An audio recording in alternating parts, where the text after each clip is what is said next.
तो चलिए शुरू करते हैं। અને હવે આપણે હે ને સોડા પીવાનો ચેલેન્જ સ્પેશિયલ તમારા માટે લીધો છે અને क्या बात कर रहे हैं? આપણે આવી જાય સોડા પીવા બસ સ્ટેન્ડ રોડે બે બાજુ જો આ બાજુ બસ સ્ટેન્ડ હવે એ ભાઈને આપણે જઈને પૂછવાનું કે અમને મફતમાં સોડા પાઈશો કે નહીં. ભલે પછી ના પાડે તો આપણે બીજે ટ્રાય કરશું. લીમડીની ફેમસ ઇમ્તિયાઝ સોડા લાગે તમને ભાઈ છે? કોમેન્ટ કરો. મને તો લાગે ભાઈ છે. તો હું તમારું નામ? જાહિરભાઈ હા.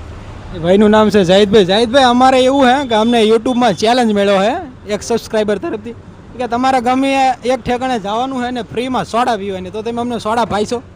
પી જાઓ, એક નહીં બે સોડા પી જાઓ. જો ભાઈ એ ભાઈ આપણને સોડા ભાવની હા પાડી દીધી. તો ભાઈ જોવો અમારા લીમડી વાળાનું દિલ તમે જો. અમને અત્યાર સુધી કોઈ ના જ નથી પાડી કે તમે નાસ્તો કરો નાસ્તો કરો, સોડા પીવી સોડા પીવો. અને તમારે કદાચ તમે લીમડીના બસ સ્ટેન્ડે આવો, ઓલી બાજુ લીમડીનું બસ સ્ટેન્ડ જો સામે થોડેક આગળ લીમડીનું બસ સ્ટેન્ડ છે, એ બાજુથી ડાબી સાઈડ વળો ને એટલે આ બાજુ ઇમ્તિયાઝ સોડા કરીને દુકાન. તો કદાચ તમારે ઠંડુ પીવું હોય ને તો ઇમ્તિયાઝ સોડા સેન્ટરે ભૂકી જવાનું. એક નંબર સોડા બનાવે છે.